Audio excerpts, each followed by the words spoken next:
Hey guys, Pastor Zach, teaching pastor here. Let's jump straight into it. Mark 9, it begins with the transfiguration, right? Jesus goes up on the mountain with 3 disciples.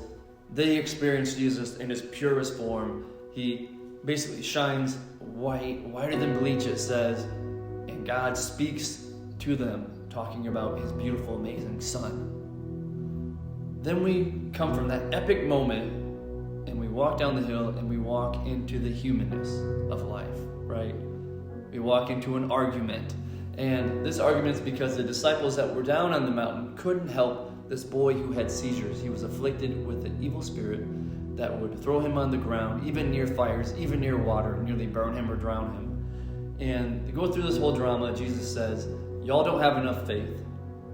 Let me show you how to do it. The Father says, Lord, Lord, if you can, please help, in a sense. And Jesus says this, starting in verse 23. He says, if you can, like super attitude, like if you can, don't you know who I am, but what I just did? All right, I'll let it go. All things are possible for one who believes, Jesus goes on to say.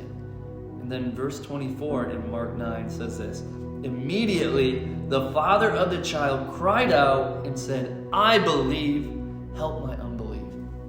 No matter where you're at in your walk with God, with your walk with Christ, whether you're a new believer, whether you barely think you could believe, or whether you're a long-time believer, whether you're an older gentleman or lady, and you've been in church since you were a very, very young boy or girl, we all need to say this sometimes, because our sin nature kicks in, our humanness kicks in. We just get in the muck and the mire of our thoughts, whether it's things that make us feel guilt, or things that make us feel angry, or things that make us feel shame.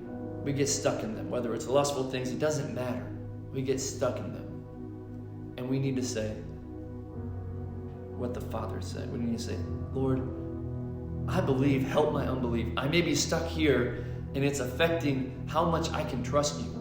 But I believe, help my unbelief. Because one thing I know, and I've said this prayer many times, is that whenever you say it, if you say it honestly, Jesus shows up. You feel that shift in your heart, that shift in your mind, and you can trust again. So, I pray that you have a good week, and I pray that your belief grows in Christ.